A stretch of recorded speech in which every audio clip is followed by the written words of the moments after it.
Sounds amazing. Yeah, sounds good for us. Yeah. Yeah. We are live, by the worries way, at so all. we are on Facebook. But I haven't got the notification from Facebook yet. But It's all right. Hello, Facebook, if you can see us. We're about to come in. Oh, yes, live. there we are. We're good to go. Good. Well, everybody on Facebook, this is going to be the highlight of your Monday because in a moment we are going to do a wonderful interview with Janet Rowlings. Damo, are you ready to rock? Yeah, ready to go. All righty. Janet, we'll start recording in just a minute. All right, I reckon we're up to 4:43. Okay, here we go. In 3, 2, and 1. Hello and welcome to 100 Not Out, a weekly show dedicated to helping you master the art of aging well. Marcus Pearce here with you for, I think, episode 443. And as always, I get to do this podcast alongside Australia's #1 wellness expert. He's now changed his mission in life to become Australia's oldest man in waiting. Dr. Damien Christoph, how are you, legend? Great, Piercy. That's hilarious. I'm getting closer every day, I got to tell you. Mate, gee, you say some funny things. It gives me little shivers and nervousness. But we are interviewing one of the greatest men to ever live in Australia, and we're joined today by a beautiful guest. And I can't wait for you to introduce Janet. It's going to be really good. It's going to be great. And but how are you? How's things up in sunny Byronshire? How are you travelling up there? Yeah, we're going very well. We're going well. And you did say that this has been. I can hear an echo from Marcus. Oh no, surely there's no echo going on here. You can't hear an echo, can you, Damo? No. No. All right, I'll carry on. I just turned it down, so maybe well. I'll turn it down. So then that should make us better. No worries. I was doing some reflecting on our 100 Not Out journey. And did you know that on episode 17 of 100 Not Out, our interview with Dexter Kruger on July 19, I think it was our very first interview with a centenarian. Dexter was 104. And we had no idea that our first centenarian guest would go on to become the oldest man in the history of our country ever to live. Dexter lived to 111 years, 188 days, not only becoming the oldest man in Australia, but the oldest living human being until his death on July 20 of this year, 2021. Dexter was also the world's oldest active author, and you know what they say, Damo, behind every 111-year-old author is an incredible transcriber, and that transcriber / ghostwriter and dear friend of Dexter Kruger's is Janet Rowlings, who joins us again on 100 Not Out to celebrate his life and times. Janet, welcome back to the podcast. Thank you so much, Marcus. And hello, Damo. How are you? G'day, Janet. It's so great to have you driving with us right now. It feels like we're sitting in this car, in the seat next to you in the car. But thank you so much for carving out some time to share some time with us because we loved Dexter. We loved the story of Dexter. We loved him writing the books and we loved you being part of that journey. And it's been just over a month since you said goodbye to Dexter. I suppose the question on our lips is, how have the last couple of months been for you since Dexter moved on? Oh, gosh. It's, been very weird, very sad. If I burst out crying, you'll know why. Yeah. Like when anyone dies, it's sad. I mean, obviously, when somebody lives to 111 years, 188 days, you know they're going to die. Yeah. But, when they go true. on and on and on like that, you kind of just assume that it's not going to happen anytime soon. So there were two milestones that he didn't reach that I really thought he would have reached, and so I sort of wasn't really prepared, I guess. So, it's been a little bit sad. Tell us what those milestones were, Janet. Yeah. Well, the first one was the publication of his autobiography, which I had worked with him on for 2.5 years. And he lived to see the book sent off to the printers, and he actually lived to see it, to hear that it had left the warehouse in Sydney. So the night before he died, I said to him, Dexter, the book has left Sydney today. It'll be here on Wednesday. Do you think you'll make it? And he didn't answer me, and I thought, oh dear. So, and he didn't. He passed away the next day, so he didn't actually ever get to see the book, which was really sad. And the second one was to see the release of the documentary that screened last night on Compass, the 110 Plus Club. Dexter Kruger was here. So, he never got to see that either, unfortunately. Now, tell us about the 110 Plus Club, because our first, interview with Dexter was on the back of him being featured in the 100 Plus Club, which included Dexter and Ruth Frith, who we also interviewed on this podcast. But I imagine that the documentary wasn't intending to capture his passing. As you said, it was meant to be a story about his life, and it just so happened that he died in the process of the documentary being recorded. Can you take us into that timeline? Yeah, so it definitely wasn't supposed to cover his passing. It was supposed to cover the book launch. So we had done the second last filming on the 17th of May when he became the oldest man ever to live in Australia, and that was just the most wonderful day. It was really a high. He had an absolutely wonderful day. He was just so excited. He had a couple of interviews by phone. He just loved it. And so that was a really, really good filming day. And then Mandy from Flick Chicks was supposed to be coming back when the book arrived. And so we were on a timeline because the Compass program was screening at the end of August. And I think the ABC needed it 3 weeks early. And she, of course, had to finish the editing and get it to them. So I was on a bit of a timeline to get the book finished and have it back here ready for her to film. And so we had the date ready. We were all kind of ready for, the book was going to take 3 weeks to print. It was going to be back here. She was going to come out for the weekend.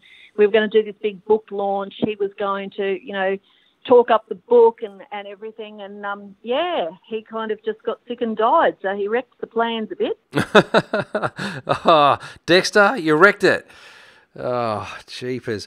I watched that documentary the other day. It must have been. I thought it actually already gone to air, so I feel even. It went to air last week, and then it repeated last night. Oh, is that what happened? Right. Okay. Yep. So it was great to watch it and just to go through that story and to see the little country town that you guys live in and how tight that country town is. It was so beautiful. And the nursing home that Dexter was in reminded me a lot of my grandfather and the nursing home that he was in. And then Dexter himself sounded a lot like my grandfather and looked like a lot like my grandfather. And it was very emotional for me watching that. Yeah, it would have been, yeah. Because my grandfather was only 15 days short of turning 100. And so he was young compared to Dexter.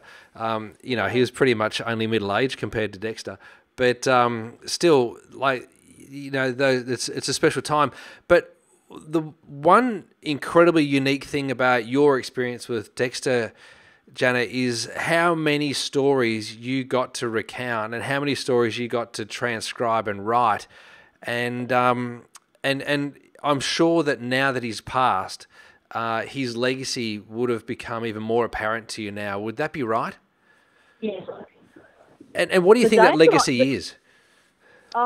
Look, I don't honestly know. The day that I realised that he was 2 years old when the Titanic sunk was the day that I literally just pinched myself and went, I cannot believe I'm sitting with a man who was alive when the Titanic sunk. It was just that sort of a moment where I just went, wow, like the significance of the history that I was recording I was just blown away by it. Mm-hmm.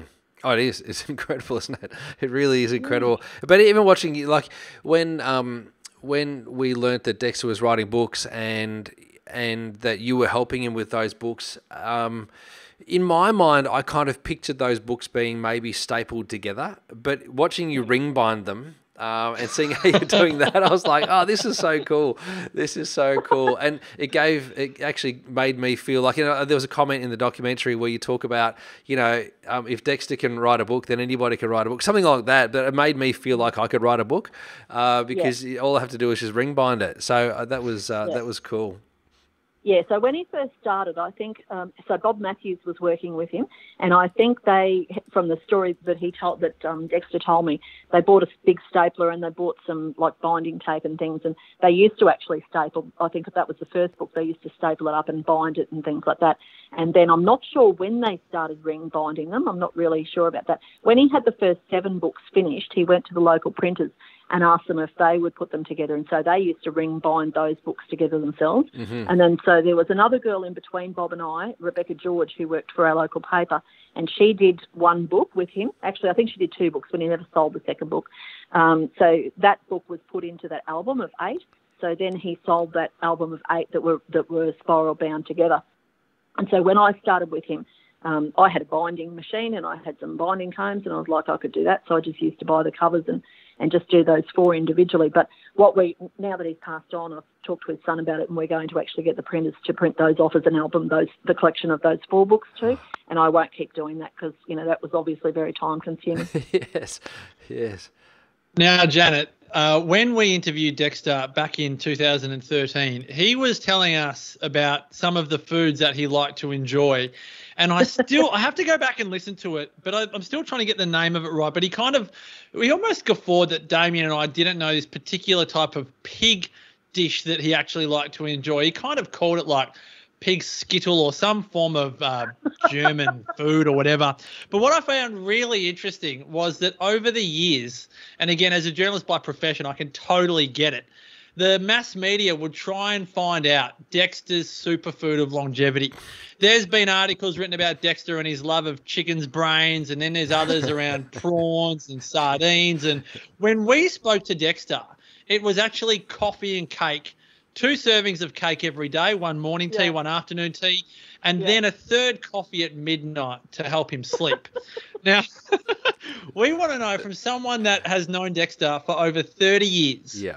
You spent more time eating and drinking with this man than probably anyone else except for maybe his son. What would you say for everyone out there looking for Dexter Kruger's biohack, the oldest man ever to live in the history of our country? Yeah. What is Dexter Kruger's diet that we've all got to latch onto and start eating every day or else we'll die? That question just makes me laugh so much because the prawn question, the prawn statement just made me just laugh and laugh and laugh because I think he only started eating prawns when he was 111. So, he loved prawns for Christmas. And so he would always have prawns at Christmas time. And I remember one year I made some of my special sauce and took it up for him, and he really enjoyed that with the prawns. Anyway, he used to like the really little prawns, which I love the huge. And I took him prawns one time and he was like, oh, they're not cooked enough, take them back. And I'm like, they're already cooked. You buy them cooked. He's like, no, take them back and cook them. And I'm thinking they're going to be hard as rock. So, yeah, the prawn story used to really make me laugh. The chicken brain story was hysterical, and I just thought that was a bit of a gimmick. And so when that sort of, it got to Newsweek, it was all over the place. And I said to him, now, you were kidding about that, weren't you? And he went, I was not. I said, are you serious? He said, when I was a kid, when we lived at home, he said we'd kill the chickens and we would eat every part of them. We would eat the feet, they were delicious. We'd eat the brains, they were delicious. He's like, there's only one little mouthful in a chicken's head. I was like, okay, because I just thought that was a joke. But I don't honestly think there was any gimmick about it. I think just the fact that he grew up on the land, they grew their own vegetables, they grew their own fruit, they raised cattle, they raised pigs, they raised chickens. They just had a variety of food. It wasn't processed food. It wasn't packaged food. In his later times, obviously, he ate a lot of coffee and cake. But I think as he was growing up, really, I think he just ate fruit and vegetables and meat off the farm and, nothing that was kind of, I think no processed stuff was probably a big thing about it, really. I think I'm so glad you said that, Janet, because when we were talking to Dexter, it kind of blew my mind that he was having all this cake and coffee at the wrong times of the day and not really drinking much water, et cetera, et cetera. I was kind of going, oh my gosh, this blows all of my nutrition study out of the water. And so from that point on, from that episode on in, 2011, I was, maybe 2013. 2013. Yeah, 2013. Yeah. I've had to because of Dexter, I've had to reshape all of my nutrition information because Dexter blew it all out of the water, right? But to hear you say what you just said about Dexter having fresh fruit and vegetables, living off the land, nothing processed, that kind of makes sense because that's what all the other centenarians in the world have always done. So they've been off the land, they eat fresh fruit and vegetables, they drink lots of water, but the other thing they do is they exercise, they move a fair bit. And in the documentary, it shows Dexter being quite active. He was still quite active. He was, doing rehab and exercises and a little bit of yoga from time to time. How important do you think Dexter's movement was to his longevity? Oh, absolutely, that was the major thing. I thought about, before I got onto this interview today, I thought, what are the 3 things that I could take away from, what I've learnt from Dexter? And I think, in a nutshell, it's eat better, move more, stress less. Yes. He just he never stopped moving. Like he said in the documentary that if he stopped doing his exercises, he would die. Like I think a big part of him going downhill was when he stopped walking to the dining room when he was being pushed in a wheelchair. And the reason he did that was because he had so much pain in his feet. It was too painful for him to walk. Yeah. But I really think that exercising, like he used to go out onto that veranda every day and do his 13.5 minutes. When he was well enough, he used to do that 3 times. And, towards the end, he'd only do 1 repetition of all of those exercises. But I think that was really important. Like he said when he first got there, like they do exercises in the home, but they're little things like, they have a recording and they pass a ball to each other and, things like that. And he said to me, if I'd kept doing that, I would have ended up bedridden. And I just laughed. I thought, well, the other people are coping with it. But, yeah, I think he just decided, very early on in life that, you need to be active. And I am not active, but, yeah, it's one of the things that I really need to take on board from him because I think that's really, really important. Yeah, absolutely. There's a couple of things I want to find out from you. One of them is what was in your special sauce? Was that mayonnaise and tomato sauce? Is that what was in your special sauce? So it's not a secret. It's in the Women's Weekly Cookbook. Right. It's the best prawn sauce recipe ever. Right. Just, fabulous. Okay. So yes. Yeah. So it's not your typical Thousand Island dressing. It's a little bit something more special than that. No, I don't like buying Thousand Island dressing. No. Okay, good. And the other thing, which I think is a little bit more important, do you reckon that Dexter is looking up at you or down from heaven at you right now? That's really funny. When we did the final filming, so, as I said, it was all sort of, just went to pieces and didn't finish how it was supposed to. So Mandy came out for the funeral and I had a short interview on Channel 7, which thankfully didn't bore through, which was good. So then Mandy filmed the day after the funeral, and I was just thinking, oh, this is just going to be a nightmare. And I did say to her, do you want to ask me where I think Dexter is? And she said, no, I don't want to go there. And I said, I'm quite happy to do that because in the documentary I talk a lot about my faith. Yes. And I have said to a lot of people since, I'm not God, I'm not his judge. I've got no idea what happened in Dexter's life in the last 9.5 hours. I was with him until midnight the night before he died. He passed away in the morning. He was with it, as far as I'm aware, he was with it until he died. Like, I just think I've got no idea what happened in the last 9.5 hours. So I choose to believe that when he was presented with Jesus, that he made the right decision. Yeah, I like that. That's a great answer. Absolutely.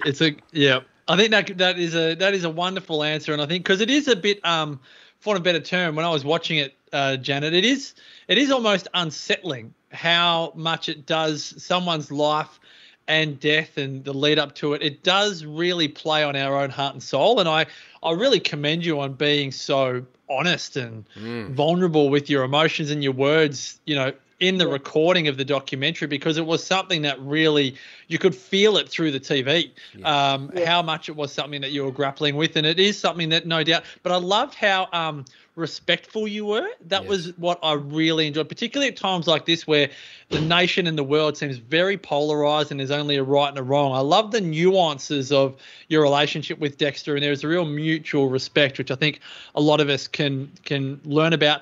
Now, I think it was good in the documentary that we all got to know that the autobiography has been written, but now we want to know how we can get our hands on it, because you do have it now. And as I was talking to you in the lead up, I suppose I was chatting with you a couple of weeks, I think, or a week before Dexter passed away, as someone who's also written a book, you and I were waxing lyrical on how you get the message out there and the book out there.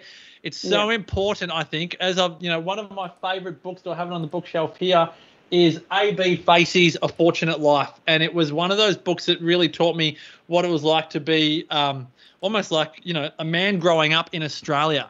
And I really think that Dexter's book would be a great book for anyone to read, not just a male, but just growing up in Australia, in the country that we live in. So how do people get their hands on the book? And tell us a little bit more about it. Dexter has a Facebook page, so not his own personal Facebook page, but it's a page called Dexter Kruger, Australia's Oldest Man. I think we're up to 3,200 followers, which he'd be very thrilled about, that we've got more followers since he died. So, yeah, just if unfortunately, the buy now or shop now or whatever it's called button is not working. I don't know why. So if people just message that page, I will get back to them and give them bank details and they can deposit. So the book costs $35 and it's $10 postage. So I can post anywhere across Australia and for $45. So good. Right. Now, is it called The Life and Times of Dexter Kruger? It is. That's it. And The Life and Times of Dexter in the Kruger. documentary, you would have seen me sending off a copy of the book to the National Library. So Yeah. that's a funny story as well. The National Library actually wrote to Dexter earlier this year and asked for a copy of his collection. And so he got me to write back to them and say, my full collection costs $125, thank you. and, and so I just laughed. Anyway, sent the letter off, and of course, they weren't going to pay that money. So we get the letter back from them, and Dexter was like, well, I'm not sending them one. And I just went, righto. Anyway, left it a few weeks, and then finally he says to me, I think it's an honour, actually, to be asked to put my books in the National Library. I said, I think it is too, Dexter. He said, I think we should send them a set. And I said, I think we should too. Let's wait until your autobiography's done and then we'll send that off.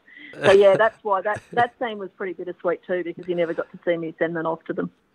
That's awesome. Wow. That is awesome. It's good that he gave you the nudge to do it, though, before he died. Oh, that's so good.